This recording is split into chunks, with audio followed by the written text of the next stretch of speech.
습니다. 하나님께서도 오늘도 우리 오후 예배를 통해서 큰 은혜 주실 줄 믿습니다. 우리 옆에 있는 성도님들과 인사하겠습니다. 주님의 이름으로 사랑합니다. 이렇게 인사하겠습니다. 감사합니다. 하나님께서 오늘 우리에게 충만한 은혜 주실 줄 믿습니다. 이스라엘 백성들이 가나안 땅 분배를 받으면서 어떤 부분에서는 하나님의 명령을 지키지 못한 것들이 있었습니다.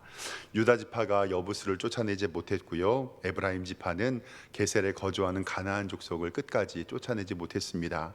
결국 이것이 가시가 되어서 이스라엘이 나중에 힘들게 되는 역사가 반복되게 됩니다. 그런데 그런 가운데서도 하나님의 약속은 유효했습니다. 요셉의 두 자녀 에브라임과 므낫세는 12지파에 속하는 복을 얻게 되고, 이것은 전적인 하나님의 은혜를 통해서 우리가 복을 받게 됩니다. 우리 성도님들도 하나님께서 은혜 베풀어 주셔서 전적인 하나님의 은혜 받으시기를 주님의 이름으로 축원합니다. 오늘 말씀은 16장과 연결되는 말씀입니다. 서쪽 므낫세 기업의 땅을 이제는 이 므낫세의 동쪽 지파를 받고 나서 이제는 서쪽에 받게 되는데, 므낫세 동쪽 지파는 먼저 기업을 받았고요, 전쟁하기 전에. 그리고 나서 전쟁 후에 서쪽 므낫세 지파가 이제 땅을 받게 됩니다.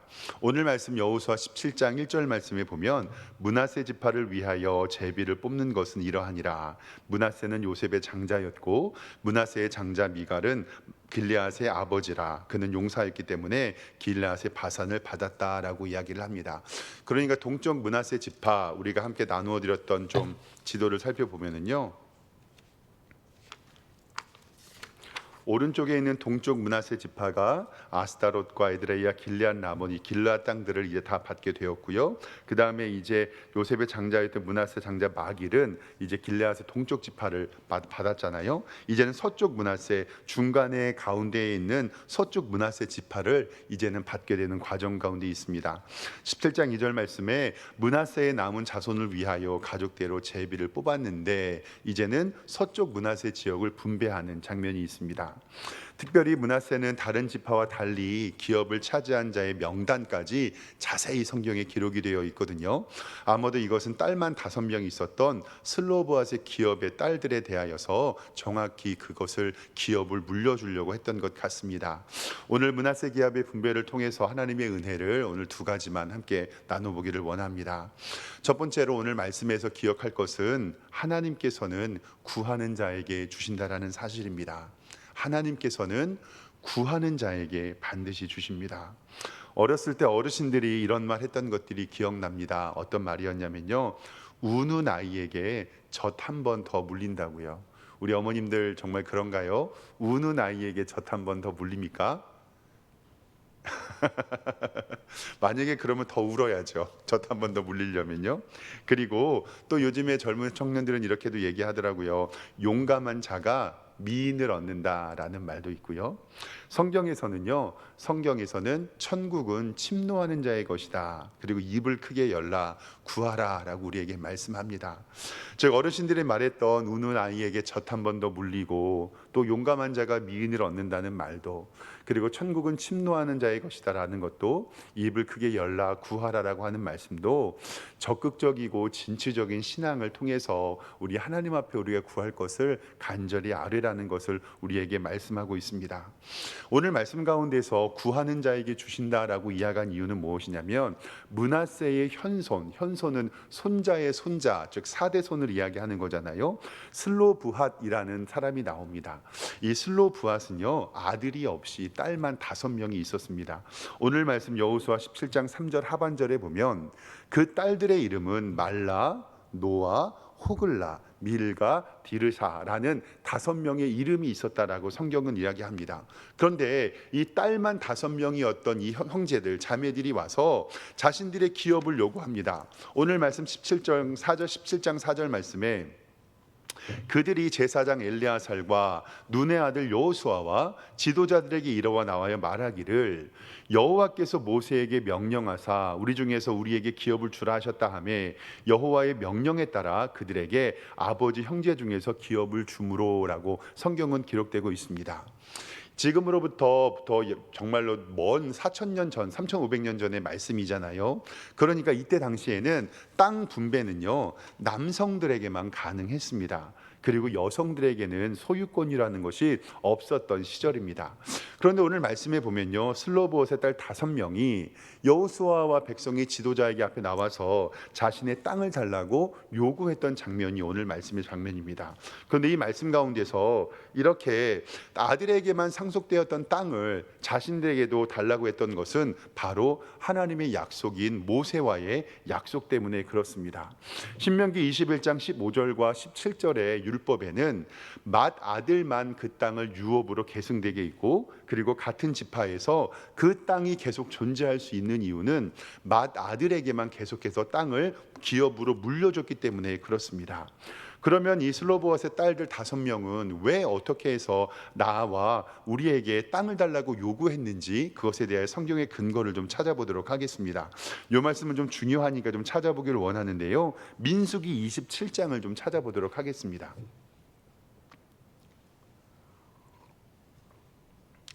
구약성경 242쪽쯤에 있습니다. 민수기는 구약성경 창세기, 출애굽기, 레위기, 민수기, 구약성경의 4번째 책입니다.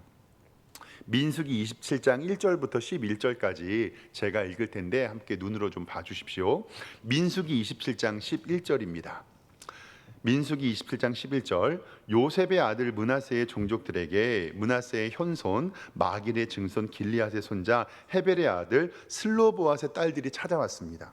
그의 딸들의 이름은 말라와 노아와 호글라와 밀가와 디르산데, 2절에 그들이 회막문에서 모세와 제사장 엘라아셀과 지휘관들과 온 회중 앞에 서서 이르되, 이렇게 이야기합니다. 3절에 우리 아버지가 광야에서 죽었으나 여호와를 거슬러 모인 고라의 무리, 고라의 당들이 반역을 했잖아요. 근데 고라의 무리는 들지 않았는데 자연스럽게 죽임을 당했는데 자기의 죄로 죽었고 아들이 없었다라고 이야기를 합니다. 그러니까 고라의 당에 들지는 않았고 연수 같아서 죽었는데 아들이 없었습니다. 근데 4절 말씀에 어찌하여 아들이 없다고 우리 아버지의 이름이 그의 종족 중에서 삭제가 되겠습니까? 우리 아버지의 형제 중에서 우리에게 기업을 주소서 하매라고 이야기를 합니다. 자기의 아버지는 고라의 당에도 들어가지 않고 자기의 연수에 맞춰서 죽었는데 우리는 아들들이 없고 딸만 5인데 어떻게 아들이 없다고 해서 우리에게 기업을 주지 않습니까? 라고 가서 당당하게 모세와 엘레아살에게 가서 따지는 장면입니다.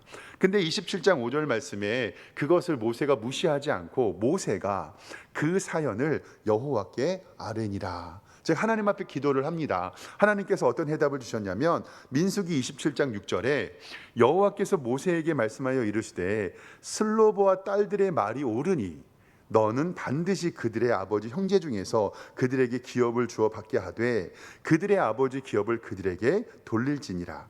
너는 이스라엘 자손에게 말하여 이르기를 사람이 죽고 아들이 없으면 그의 기업을 그의 딸들에게 돌릴 것이요, 9절에 딸도 없으면 그의 기업을 형제에게 주고, 10절에 형제도 없으면 그의 기업을 아버지의 형제에 주고, 11절에 그의 아버지의 형제도 없으면 그의 기업을 가장 가까운 친족에게 주어 받게 할지니라 하고, 나 여호와 너 모세에게 명령한 대로 이스라엘 자손의 판결에 규례가 되게 할지니라. 아멘.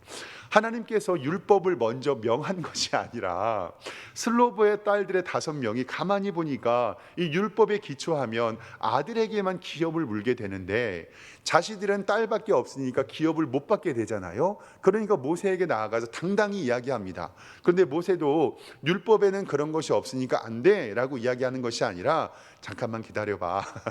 하나님께 기도해 볼게. 그랬더니 하나님께서는 아들이 없으면 딸들에게 주고, 딸들이 없으면 그의 부모에게 주고, 그 부모가 없으면 형제들에게 주는 이러한 기업의 물려받음을 법제화하는 역할을 바로 이 슬로보앗의 딸들 므낫세 지파에서 하게 됩니다. 결국 아들이 없을 때에 누가 상속받는 자에 대한 율법이 재정립이 되고, 이것으로 말미암아서 이스라엘 가운데 아들이 없고 딸만 있는 자들에게도 하나님의 기업이 유산으로 상속되는 과정 가운데 봅니다.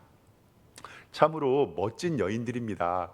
만약에 좀 기질이 소극적이고 말하기 싫은 분들은 저는 이렇게 말하지 못했을 것 같아요. 정말로 대장부와 같은 이렇게 멋진 마음을 가진 거라 생각했는데, 이렇게 이들이 여호수아의 말씀에서 우리에게 땅을 달라라고 여호수아에게 당당하게 근거로 말할 수 있는 것은, 언제 여호수아 말씀으로 다시 한번 가보겠습니다.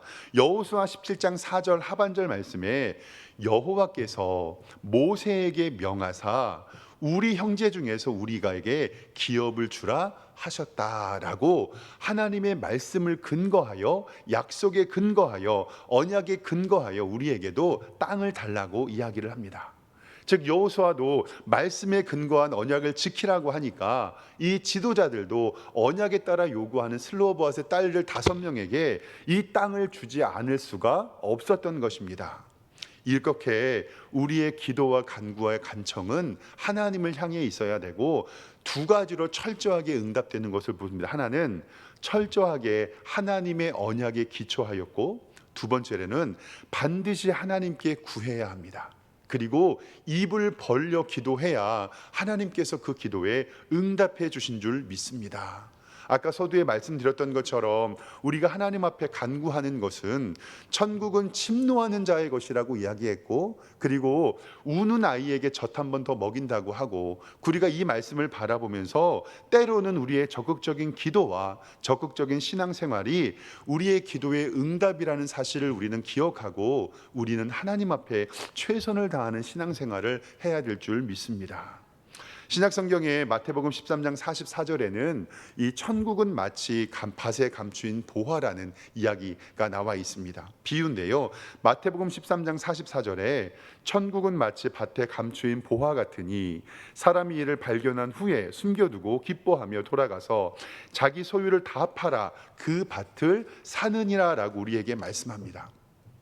이 말씀은 뭐냐면, 만약에 우리 성도님들이 어떤 밭을 살려고 이렇게 지나가고 있었는데 그 밭에 엄청난 금은 보화가 있다는 걸 발견됐습니다. 그러면 그 금은 보화가 있다는 걸 발견하면 다른 사람에게 말하면 됩니까? 안 됩니까? 안 되죠. 그리고 나서 자기의 모든 소유를 가져다가 아무도 모르게 그 밭을 얼른 어떻게 해버려야 됩니까? 사야 됩니다. 밭에 감추인 보화를 찾기 위해서 자기 소유를 다 팔아 그 밭을 사야 되는 겁니다. 적극적인 자세로 우리는 하나님 앞에 간구하고 우리가 신앙생활을 해야 되는 것은 성경을 우리에게 말씀하고 있습니다. 여기에 이제 이사 와서 몇 달 전부터 아이들이, 우리 딸 아이가 저한테요, 먹고 싶은 게 늘 있다고 얘기를 했는데, 딸 아이가 닭똥집 튀김 있잖아요. 그거 좋아하세요? 그거를 먹고 싶다고 한 2-3달 전부터 계속 제게 얘기를 하는 거예요. 근데 제가 서울에 살 때 그 옆에 지역에는 조그만 재래시장이 하나 있었거든요. 그래서 거기에서 옛날 통닭집 집에서 닭똥집, 그러니까 엄밀히 말하면 모래 주머니죠. 그걸 튀겨서 파는 게 있는데 그게 한 요만큼 되거든요. 요만큼 조금 이게 사면 맛있어요. 그래서 제 딸하고 둘이서만 같이 가서 사서 길거리에 벤치에 앉아서 먹고 들어가고 그랬었거든요. 그런 것들이 딸아이가 기억이 나니까 2-3달 전부터 계속 아빠 닭똥집 튀김 사주세요라고 계속 얘기를 하는 거예요. 근데 요 근처에는 파는 것도 없고, 그리고 발견하지도 못해갖고 혹시 아빠가 서울에 나갈 일이 있으면 사가지고 올게 하다가 2-3달이 결국 지났거든요. 근데 제가 며칠 전에 이제 지난주 화요일 날 교회에서 업무 보고 있는데 딸아이가 제게 문자를 보냈어요. 근데 제가 우리 딸아이에 대한 간청을 하려고 좀 만들어 봤는데 한번 좀 보여주실까요? 제 딸이 제게 보낸 문자예요. 첫 번째 보면 먼저 부르는 것부터 아바마마. 닭똥집 튀김이 먹고 싶다고, 그래서 저도 먹고 싶다고 했고, 그거 시장에 팔죠? 물어보면 제 딸이, 파는 시장이 따로 있겠지. 그렇겠죠. 근데 저는 이때까지는 사줄 마음이 전혀 없었습니다. 그리고 어디서 파는지도 몰랐고, 근데 딸이 자꾸 먹고 싶다고 응앙응앙 거리고 앵앵 거리니까 나도 먹고 싶다고 얘기하고, 배고프다고 나도 배고프다고, 그리고 이렇게 하고 이제 카톡이 잘 마무리됐습니다. 저는 솔직히 말해서 어디서 파는지도 모르고 그것 때문에 또 서울도 가기도 그렇잖아요. 그래가지고 이렇게 카톡이 마치고 사줄 생각이 별로 없었어요. 그리고 나서 그냥 교회에서 화요일 날이니까 화요일 날 제가 하는 거는 수요일 날 새벽 설교 준비하고 수요일 날 말씀하는 거 준비하고 성경책을 봤는데, 성경책을 보려고 이렇게 딱 성경책을 폈잖아요. 근데 성경책에서 닭똥집밖에 안 보이는 거예요. 닭똥집 튀김밖에 안 보여요. 근데 제가 먹고 싶은 게 아니라 딸이 자꾸 이렇게 먹고 싶다고 이야기를 하니까, 그래서 제가 성경 하나님의 말씀 이렇게 보려고 준비를 하는데 계속 제 머릿속에는 그 닭똥집 튀김밖에 생각이 안 나가지고요, 이제 인터넷으로 검색하기 시작을 했습니다. 어떻게 검색을 했냐면 구글과 다음에 인천 서구 닭똥집 튀김 이렇게 검색했고요, 검단 닭똥집 튀김 이렇게 검색을 하는데 이쪽 지역에서는 이렇게 파는 지역이 없더라고요. 그런데 검색하는 가운데에 그냥 우리가 잘 아는 브랜드 치킨집에서 닭똥집 튀김을 메뉴로 갖고 있다는 것을 알게 되었어요. 그리고 나서 딱 발견하고 그날 일찍 집에 가가지고 딸에게, 딸아, 아빠가 찾아냈다. 그리고 그 배달하는 어플을 켜가지고 아이에게 사다 줘서 맛있게 먹었던 기억이 있거든요. 제가 닭똥집 튀김을 먹은 걸 자랑하려는 게 절대 아닙니다. 제가 이 말씀을 왜 드리냐면, 천국은 침노하는 자의 것이고요, 우는 아이에게 젖을 한번 더 물리는 어미의 마음이 바로 우리 하나님의 마음인 줄 믿습니다. 슬로봇의 딸들이 나아가서 언역에 기초하여서 자기가 요구한 것을 당당히 요구할 때 하나님께서는 그들의 기업의 응답을 들으시고, 만약에 반대쪽으로 생각을 해서 그들이 기업을 약속으로 받았지만 당당히 요구하지 않았다면 저는 그들이 그 기업을 받지 못했을 수도 있을 것이라는 생각을 하게 됩니다. 제가 가만히 생각해 보면요, 이 딸들이 조금 집요함이 있는 것 같아요. 아들은 한번 안 된다고 하면 또 이렇게 요구하는 법이 없거든요. 근데 이 딸들은 아무튼 좀 집요한 게 있는 것 같습니다. 사랑하는 성도 여러분, 하나님께서는 때론 우리들에게 하나님의 기도의 응답과 선물들을 주려고 예비해 놓으시는데, 때로는 우리가 구하지 않고 간절히 찾지 않아서 우리가 구하지 못하지는 않은지, 그 열매를 받지 못하지는 않은지 생각해 보시기를 바랍니다. 하나님께서는 오늘도 우리에게 말씀하십니다. 내가 너에게 무엇하여 줄까? 라고 말씀하실 때 우리 딸아이처럼 닭똥집 먹고 싶습니다. 그러면 하나님께서 어떻게 해서든지 그거 찾아서 우리에게 선물로 주실 줄 믿습니다. 제가 딸아이하고 아이들에게 이야기를, 저 목사니까 어쩔 수 없이 가정 이야기를 좀 하게 되잖아요. 그러니까 때로는 우리 아이들에게 목사님이 담임 목사가 되어서 아이들의 얘기를 하는 것이 조금 아이들에게 민망할 수도 있겠다라는 생각을 들어서 우리 아이들과 계약을 맺었습니다. 자신들의 이야기가 설교 예화에 등장할 때 그 값을 지불하기로 했었거든요. 그래서 제가 오늘 요 닭똥집 예화는 딸에게 미리 허락을 받고, 딸 오늘 한 1,000원 정도면 될까? 그러니까 딸이 오늘은 500원으로 하자고 그래가지고 제가 오늘 설교에 써먹었으니까 딸에게 500원을 주면 됩니다. 이 같은 말을 해서 저는 하나님께서 가끔씩 삶을 통해서, 이런 삶을 통해서 이렇게 성경을 보다가 이런 것들이 불현듯 생각날 때가 있어요. 만약에 제가 이렇게 이야기하는 것도, 만약에 딸이 먹고 싶다고 이렇게 강하게 이야기하고 배고프다고 얘기 안 했으면 저는 그거를 사지 않았을 건데, 우리의 영적 생활도 이와 똑같다고 생각을 합니다. 하나님께 기도의 제목이 있다면 간구하시고 그것을 하나님 앞에 부르짖어 하나님께 받으시는 여러분들과 제가 되기를 주님의 이름으로 축원합니다. 하나님께서 반드시 주실 줄 믿습니다. 두 번째로 생각해야 될 것은, 우리 인간들은요, 똑같은 실수를 또 반복해야 하는 것입니다. 그런데 언젠가는 그 실수를 끝이 내야 되는데요, 여호수아 17장 7절에서 11절 말씀까지는 복잡한 것처럼 보이지만 다른 것이 없고 므낫세의 경계에 대해서 이야기합니다. 우리 지도에 보는 것처럼 중앙 요단강 서쪽 지역을 이제 서쪽 므낫세가 받게 되는데, 그런데 문제는 12절과 13절에 나와 있습니다. 여호수아 17장 12절에는 그러나 므낫세의 자손이 그 성읍들의 주민을 쫓아내지 못하매 가나안 족속이 결심하고 그 땅에 거주하였다. 13절에 이스라엘 자손이 강성한 후에나 가나안 족속에게 노역을 시켰고 다 쫓아내지 아니하였더라라고 성경은 기록을 합니다. 그러니까 그들이 그 땅을 이제는 하나님 앞에 기업으로 받았는데 17장 12절에 그러나 므낫세 자손은 그 성읍 주민들을 쫓아내지 못했다. 처음에는 그들에게 있어서 쫓아낼 수 있는 힘이 없었던 것 같아요. 그러니까 가나안 족속이 결심하고 그 땅에서 거주하였다라고 이야기를 하는데, 근데 13절 말씀에 보면 이스라엘 자손이 강성한 후에야, 강성했다고 이야기하는데 가나안 족속에게 노역을 시켰고 쫓아내지 아니하였다. 즉 이 말씀은 뭐냐면 인간은 똑같은 실수를 또 반복합니다. 다른 지파들이 그들의 기업에 남아있는 이 가나안 민족을 보고 하나님께서는 그들을 다 멸하라고 하셨는데 그들이 힘이 없을 때는 힘이 없어서 쫓아내지 못했지만 그들이 강성하면 그들을 쫓아내야 하는데 그들이 강성한 후에도 그들을 쫓아내지 않고 그들에게 노역을 시키고 그들을 다 쫓아내지 아니하고 자신의 종을 삼았다는 것을 성경 말씀은 이야기하고 있습니다. 또 이스라엘 백성들은 이것으로 말미암아 올무가 되고 이것이 이스라엘 백성들의 우상 숭배하는 또 기초를 제공하게 됩니다. 유다 지파도 여부수의 민족을 쫓아내지 않았고요. 에브라임 지파도 가나안 족속을 쫓아내지 않았습니다. 그리고 므낫세 지파도 이 가나안 족속을 쫓아내지 않음으로 말미암아서 이스라엘 백성들이 사사기 시대에 우상 숭배하고 그리고 남북 이스라엘 왕조 가운데 나라가 망하는 이 기틀을 마련하게 되는 것을 바라봅니다.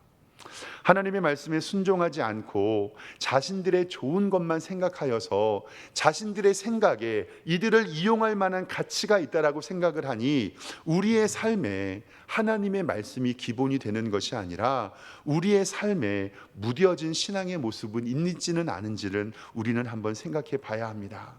주일 성수, 예배 생활, 새벽 예배, 봉사, 때로는 기도 생활, 여러 가지의 모습 가운데서 저거 하나는 괜찮겠지, 저거 하나 없어도 우리는 괜찮겠지, 우린 조금 시간이 필요해, 나는 저거는 내가 아직 하지 않을 거야 라고 우리 스스로 이것에 대하여서 만족하는 경향이 우리에게 있다라는 것입니다.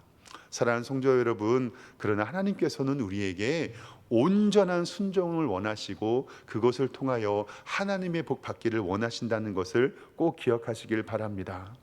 우리 안에 조금이라도 죄악이 남아있다면 참된 평안은 없습니다. 때로는 힘들고 고통이 있고 괴로울 때 우리는 하나님을 더 의지하게 되거든요. 왜냐하면 하나님 밖에 의지할 대상이 없기 때문에. 그런데 조금 편안하고 넉넉하고 살만하면 우리의 삶에 구멍이 생길 수 있다는 것을 꼭 기억하시길 바랍니다. 이스라엘 백성들도 조금 더 편안하고 살만할 때 그들을 무찔러 낼 수 있는 힘이 있었지만 그들을 무찌르지 않은 것을 바라봅니다. 고린도전서 10장 12절 말씀에 그런즉 선줄로 생각하는 자는 넘어질까 조심하라 라고 말씀했던 하나님의 은혜가 우리 가운데 있을 줄 믿습니다. 때로는 우리가 먹고 살만하고 때로는 좌우를 좀 돌볼 수 있고 이제는 좀 넉넉하고 내 힘과 내 뜻대로 할 것 같지만 어떻게 바라보면 그때가 우리의 신앙에서 가장 위험할 수 있고 조그만 틈으로 인하여 우리에게 사단 마귀가 틈살 수 있다는 것을 꼭 기억하고 우리는 하나님 말씀 중심과 하나님만 바라보는 신앙으로 하나님께 예배하는 여러분들과 제가 되기를 주님의 이름으로 축원합니다. 기도하겠습니다. 하나님 아버지, 은혜와 사랑에 감사합니다. 정말 하나님 앞에 간구하여 간청하여 하나님의 이름을 부르며 하나님 앞에 우리의 기도의 제목을 아뢰는 우리 성도들 되게 하여 주시고, 똑같은 실수를 또 반복했던 이스라엘 백성들을 본받지 아니하며 하나님 말씀을 기본으로 삼아 이번 한 주도 살아갈 수 있는 우리 모든 성도님들 될 수 있도록 인도하여 주시옵소서. 감사드리고 예수 그리스도의 이름으로 기도드리옵나이다. 아멘.